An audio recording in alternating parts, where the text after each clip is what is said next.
শিরক দুই প্রকার। একটা হচ্ছে আপনার শিরকুল আকবার, আর একটা হচ্ছে শিরকুল আসগর। শিরকুল আসগর হচ্ছে ছোট। এই আমাদের আমাদের খেয়ালে যদি এটা থাকে, এটা সুন্দর স্পষ্ট বক্তব্য হচ্ছে যে ব্যক্তি এলম অর্জন করবে দুনিয়ার শান্তি বোঝার জন্য, যা এমনকি জান্নাতের গ্রাম কিন্তু 500 বছরের রাস্তার, মানে যে জান্নাত যাইতে 500 বছরের রাস্তা, এর আগে থেকে জান্নাতের গ্রাম পাওয়া যাবে কিয়ামতের ময়দানে। যে ব্যক্তি দুনিয়াতে ইলম হাসিল করবে, দুনিয়া হাসিল করার জন্য, ওই ব্যক্তি জান্নাতের গ্রাম সহ পাবে।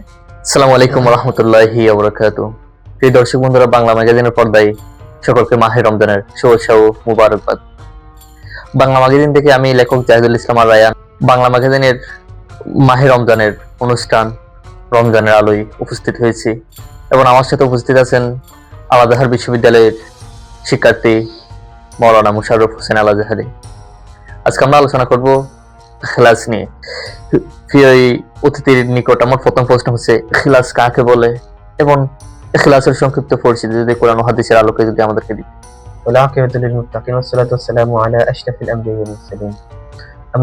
আমি বক্তব্যের শুরুতে ধন্যবাদ জানাচ্ছি প্রিয় বাংলা ম্যাগাজিন মিডিয়াকে। ওনারা আজকের এই রমজানের আলো নাম দিয়ে এত সুন্দর একটি অনুষ্ঠান আয়োজন করার জন্য, এবং সাথে সাথে ধন্যবাদ জানাচ্ছি আমার প্রিয় ভাই লেখক ও কলামিস্ট জাহিদুল ইসলাম আল রায়ান আল আজহারি ভাইকে, আমাকে এত সুন্দর একটি মহতী অনুষ্ঠানে আবারও আমন্ত্রণ জানানোর জন্য।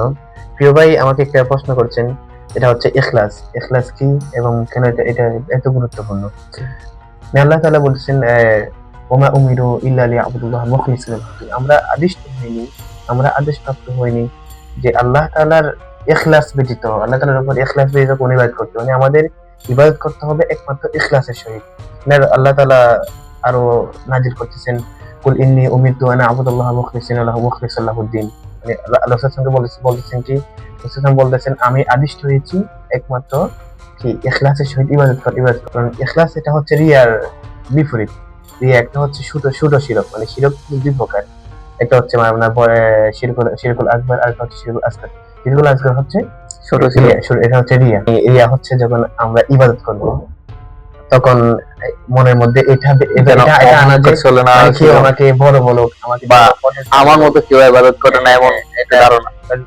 আমাকে কেউ অনেক বড় মাশাআল্লাহ কত পরিষ্কার, মাশাআল্লাহ কত ধনবীর, যখন আমরা দান করব তখন আমরা দেখতে পাই আমি 1 লাখ টাকা দান করছি, মাকে ঘোষণা দিবে, আমি নিজে পাওয়ারফুল ইউজ করব, এটা হচ্ছে ইবাদত কবুল করবে না। আরো বলা ইশরাকু বি ইবাদাতি রাব্বিহি আহাদা। আল্লাহ তাআলা বলেছেন কি, তোমরা আল্লাহ তাআলার ইবাদতের মধ্যে কার সাথে কি করো না, শরীক করো না। এই আল্লাহ তাআলার ইবাদতের মধ্যে শরীক করা, মানে কেউ আমাকে ভালো বলুক, কেউ আমাকে দানবীর বলুক, কেউ আমাকে ইবাদতকারী বলুক, মানে আমার ইবাদতের উদ্দেশ্যটা থাকবে আল্লাহ তাআলার নৈকট্য অর্জন করা, আল্লাহ তাআলার সন্তুষ্টি অর্জন করা। এটার মাধ্যমে একমাত্র আমি পরিত্রাণ নিব আল্লাহ তাআলার কাছ থেকে, একমাত্র পরিত্রাণ নিব আল্লাহ তাআলার কাছ থেকে, মানুষ থেকে বাহবা নেওয়ার জন্য না, নেওয়ার জন্য না। আমার নিয়ত মনে থাকবে একমাত্র আল্লাহ তাআলার সন্তুষ্টি, এটা হচ্ছে ইখলাস। যেটা আমার নিয়ত মনে থাকবে মানুষের সন্তুষ্টি, এটা হচ্ছে কি ইখলাসের বিপরীত। আমরা দেখতে পাই কালকে আমাদের ময়দানে শহীদদেরকে ডাকানো হবে, তোমরা তো শহীদ হয়েছো, তোমরা তোমাদের প্রয়োজন নাও, তোমরা আমাদের কি প্রয়োজন, তোমরা শহীদ হয়েছো আমার জন্য না, তোমাদেরকে মানুষ যাতে বীর বলে, মুজাহিদ বলে, তোমরা এই জন্য কি করছো, শহীদ হয়েছো বা এবং যুদ্ধ করেছো। এই আমাদের খেয়ালে যদি এটা থাকে, এটা সুন্দর স্পষ্ট বক্তব্য হচ্ছে যে ব্যক্তি এলম অর্জন করবে দুনিয়ার শান্তি বোঝার জন্য, দুনিয়ার অর্জন করবে, সে জান্নাতের গ্রাম শুধু সহ কি পাবে না, এমনকি জান্নাতের গ্রাম কিন্তু 500 বছরের রাস্তার, মানে যে জান্নাত যাইতে 500 বছরের রাস্তা, এর আগে থেকে জান্নাতের গ্রাম পাওয়া যাবে কিয়ামতের ময়দানে। যে ব্যক্তি দুনিয়াতে ইলম হাসিল করবে, দুনিয়া হাসিল করার জন্য, ওই ব্যক্তি জান্নাতের গ্রাম সহ পাবে।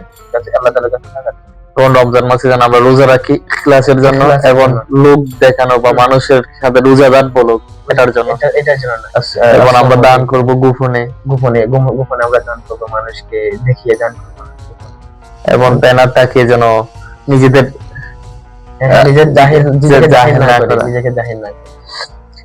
ধন্যবাদ, অসংখ্য ধন্যবাদ আপনাকে মুশাররফ ভাই, আমাদেরকে কোরআন ও হাদিসের আলোকে ইখলাস নিয়ে আলোচনা করার জন্য। প্রিয় দর্শক বন্ধুরা, আজকে আমরা এখানে শেষ করছি, ইনশাআল্লাহ পরবর্তী পর্বে দেখা হবে। আসসালামু আলাইকুম ওয়া রাহমাতুল্লাহ।